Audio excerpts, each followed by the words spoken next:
Bonjour. À la base, cette vidéo devait sortir plus ou moins un peu après Halloween parce que à la base, je voulais le faire pour Halloween, mais j'ai pris du retard. Et après, j'ai repris du retard sur mon retard, donc je sors ma vidéo. C'était une vidéo Halloween, mais c'est pas, on va dire que c'est pas vraiment une vidéo Halloween. Et comme ça, eh ben voilà, tout le monde est content. Merci à tous. Mais la cloche donne sur Utip, Tipeee, Tutti, Chianti, la chaîne Twitch. Tu viens voir, je joue au Roi Lion tous les samedis.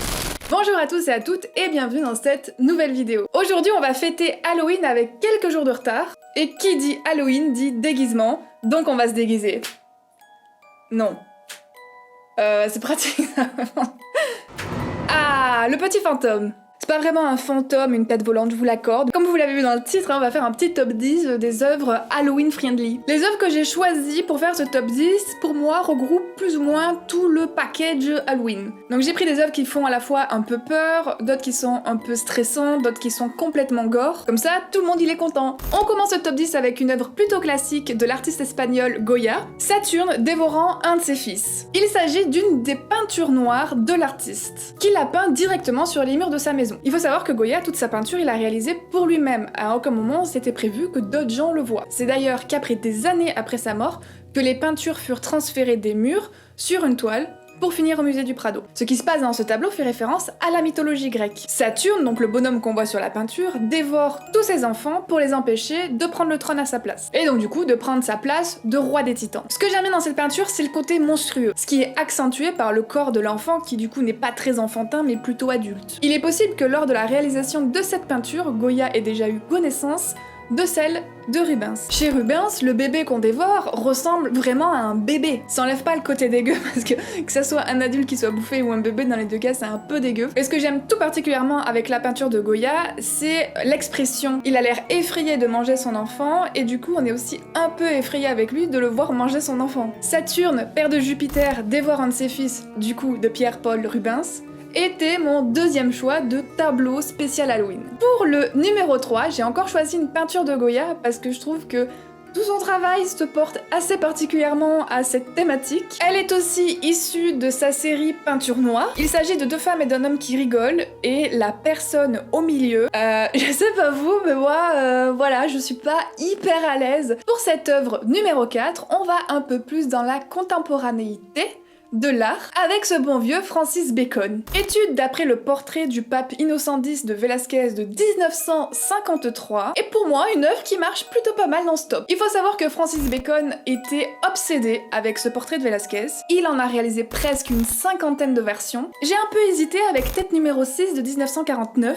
je vous l'avouerai, les deux sont pour moi ex aequo dans mon cœur. Cette version c'est celle qui se rapproche le plus de l'original de Velázquez. La composition, le corps, la posture, le siège, tout ça c'est plus ou moins pareil. À la seule différence que le pape de Bacon hurle et il est derrière un rideau un peu transparent. Il dira d'ailleurs à propos de ce tableau qu'il a voulu peindre le cri plutôt que l'horreur. Moi personnellement je trouve qu'il a peint l'horreur et le cri, mais bon après ça tient qu'à moi quoi. Pour cette cinquième œuvre, j'ai choisi Ivan le Terrible et son fils le 16 novembre 1581. Le sujet de ce tableau est un épisode de la vie de Ivan le Terrible, qui dans un excès de colère battit à mort son fils et héritier Ivan. C'est vraiment l'expression qui fait que je mets cette peinture dans ce top. Si on zoome sur le visage du père et du fils, on n'est pas à l'aise. On voit vraiment l'effroi sur son visage, dans son regard. Et parallèlement, l'expression du visage de son fils, on est plutôt dans quelque chose vers le pardon. J'en profite aussi pour vous dire, j'ai fait un épisode sur une œuvre de Hermann Nietzsche que vous verrez plus tard dans ce top. Du coup, si ça vous intéresse d'en savoir un petit peu plus sur l'artiste, je vous invite à me retrouver sur Instagram. Pour la cinquième œuvre, j'ai pas grand chose à dire à part que c'est un peu morbide et assez dégueu. Mais du coup, je trouvais que ça marchait plutôt pas mal avec le thème d'Halloween. Pour la sixième œuvre, c'est l'artiste norvégien Johansen avec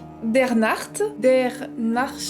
Il faut savoir que dans cette peinture, c'est sa femme qui pose comme modèle et elle devient cette espèce de femme fantôme chelou, un peu dérangeante quoi. J'ai téléchargé Slenderman pour l'Oculus, donc en réalité virtuelle. J'ai même pas joué au jeu parce que j'avais tellement peur d'avoir peur que j'ai pas joué. De savoir ce qui allait m'arriver après parce que je connais le jeu, ça me faisait tellement flipper que j'ai pas joué.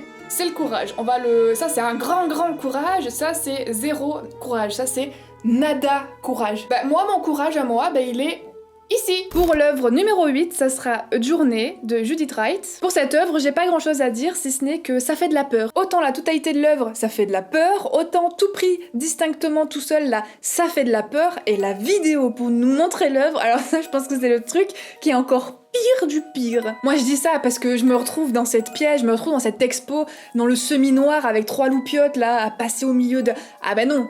Ah ben clairement, bah non, je vous rappelle où est mon courage. En 9ème position, je vous l'ai spoilé tantôt, c'est Hermann Nietzsche. C'est sympa hein, ce petit côté, je vais à l'expo, je me sens comme dans le film Carrie. Et il faut savoir que Hermann Nietzsche fait partie de l'activisme viennois. Et l'activisme viennois a vu le jour au début des années 60.